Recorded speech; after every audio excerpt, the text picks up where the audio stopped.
Majnoon in southern Iraq bears the scars of what once happened here. Picture the Battle of the Somme from the First World War, fought out with modern weapons.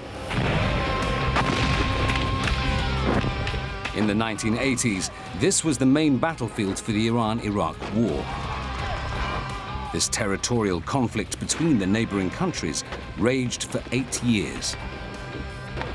All around us are the remnants of that war, the barbed wire, the trenches, and the craters.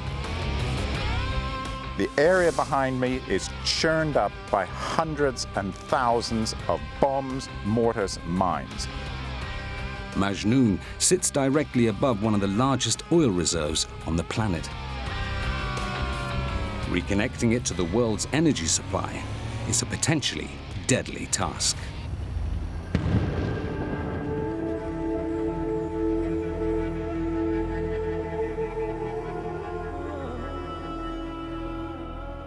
Shell has been developing the Majnoon oil field since 2010 under its contract with the state-owned South Oil Company. After a major upgrade, the oil is now flowing, but more wells, production facilities, and pipelines are needed to make it fully productive and to help get Iraq's economy back on track. The desert is littered with thousands of live munitions. These must be cleared before any expansion can take place. This critical task falls to Majnoon's Explosive Remnants of War team. It's coordinated by former British Army bomb disposal officer Tony Wiles. Martin and Jay, if you can go over to OPF2. Yep, roger that, mate. And I'm going to go down into source line. Today, the team's clearing an area where geologists need to conduct seismic surveys.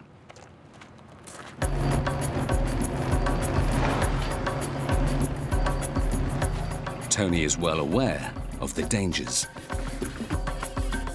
Having been blown up in 2006 myself, the clearance is very close to my heart.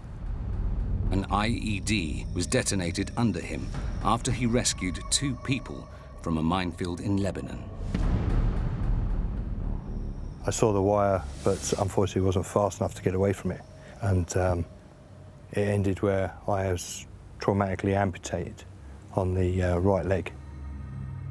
Since the clearance started in Majnoon, there hasn't been a single injury among the team. Okay, so what we're going to go for is we're going for a visual search, 50 metres by 50 metres.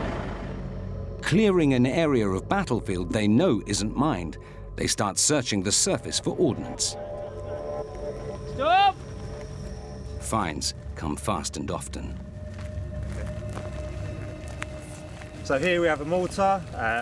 At the moment I can't see what type of mortar it is because it's partially buried. The device is uncovered and its threat level established. Once it's been uncovered and identified, it will go into 2 categories. It will be UXO, unexploded ordnance, or it will be scrap metal. In UXO, if safe to do so, will be moved to the stockpile, then the military will do the demolition. This mortar is scrap and poses no threat, but other unexploded ordnance could be hidden subsurface. Identifying where amongst the scrap metal from the battlefield is a challenge.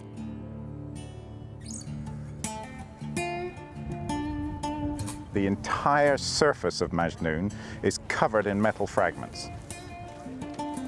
Traditional mine clearing techniques could not be used here because the metal fragments on the surface simply triggered the equipment every time.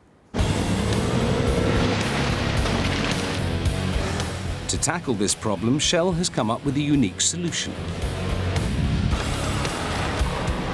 Its own fully armored bulldozer to remove the most dangerous layer of soil. So if we go and have a look at the place where we're going to break ground, then everybody else follows after. Yes, okay. The team has learnt that the vast majority of unexploded ordnance is in the top 40 centimeters of soil. Mechanically clearing that layer creates safe working lanes across Majnoon. The current bulldozer is off the shelf, but we've put 16mm armour around it, and we've bespoke a plough to the front. 29-year-old Wissam Hamad is one of 250 Iraqis now employed by Shell's Explosive Remnants of War team. He's more used to driving on construction sites than on a battlefield. طبعا اكو اختلاف بين الالغام، لازم تكون شغلك بالالغام بنظام، تاخذ احتمال يعني مثل ما يقول حذر اكثر من ما انت تشتغل بمنطقه اعتياديه، لان هاي المنطقه بها الغام. لازم تكون حذر، انتباه اكثر، تركيز عندك بالعمل، تشتغل بجديه يعني. Other team members watch from a safe distance while Wissam breaks fresh ground alone. During the conflict, there was a lot of anti-vehicular weapons used. So by armouring the equipment that we use, gives an added protection to the driver if something was to function whilst being pushed away. But today, the find is not unexploded ordnance.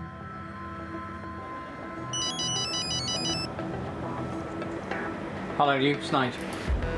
You found some human remains on MJ09. Okay. In his role as company site representative, Nigel Rees is called in whenever bones are unearthed. Just received a phone call saying that they've found possibly a body on one of the mechanical sites. So I'm just going out to see now to verify if it's a body. We're very mindful, obviously. You know, the people that are working for us could well have been involved in the conflict themselves, or are family members, you know, brothers, fathers, or uncles, grandfathers. So once we identify a body, we try and afford it as much dignity as we can.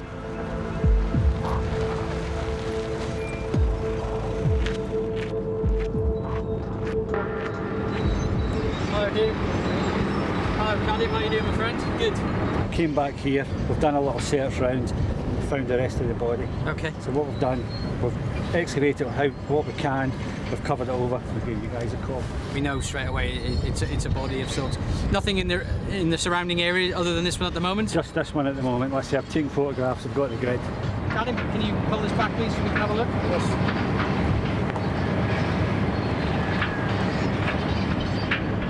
Have we got no uniform? Like sometimes we find uniforms with them? The Iran-Iraq War was one of the longest of the 20th century. It's estimated that more than 500,000 people died. To date, we've probably found about 28 bodies. Most of the bodies have been damaged or broken up over time, but today's the first time since we've been imagining we've actually found a complete skull. The team notes the GPS coordinates and leaves the skeleton covered in a safe area.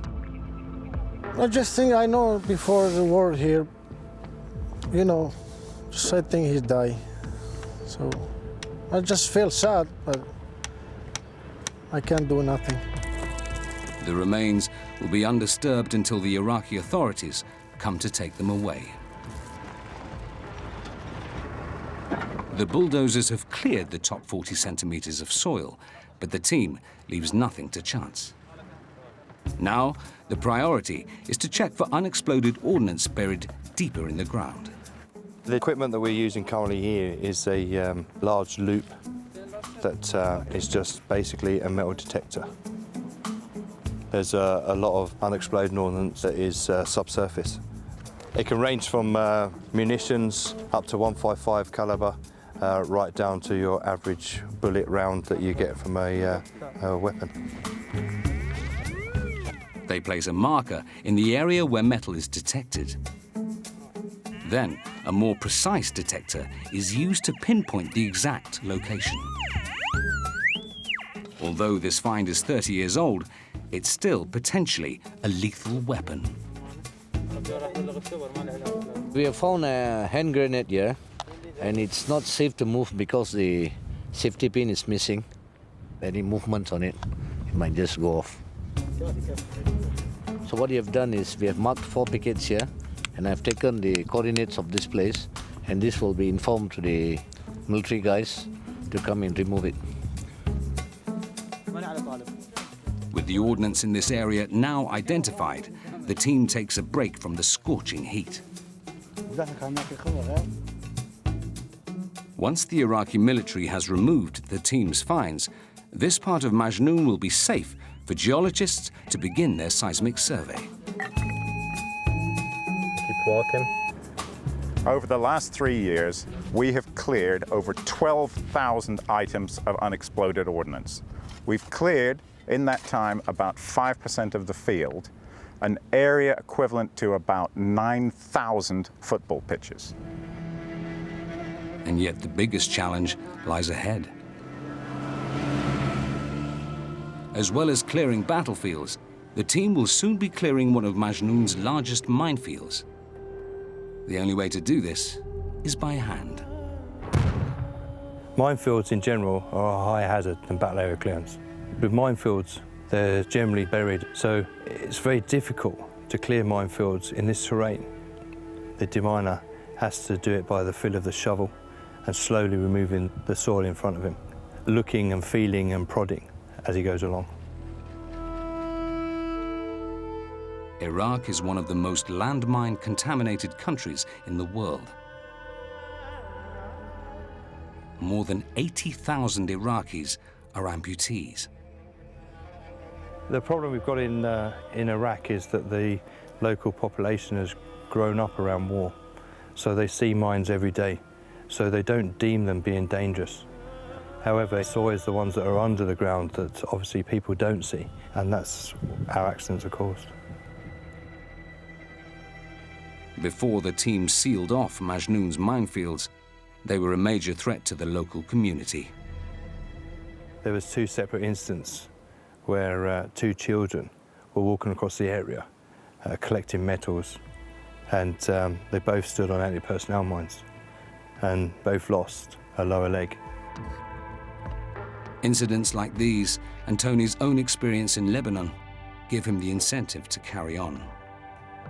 I've never had the thought of giving up this career at all, and it's something that I get a lot of satisfaction out.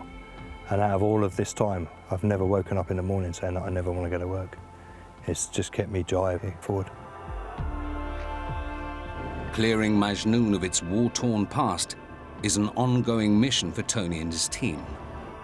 Developing the rich oil reserves beneath it would be impossible without their work. Reserves that many hope can help Iraq leave its past behind and build a better future.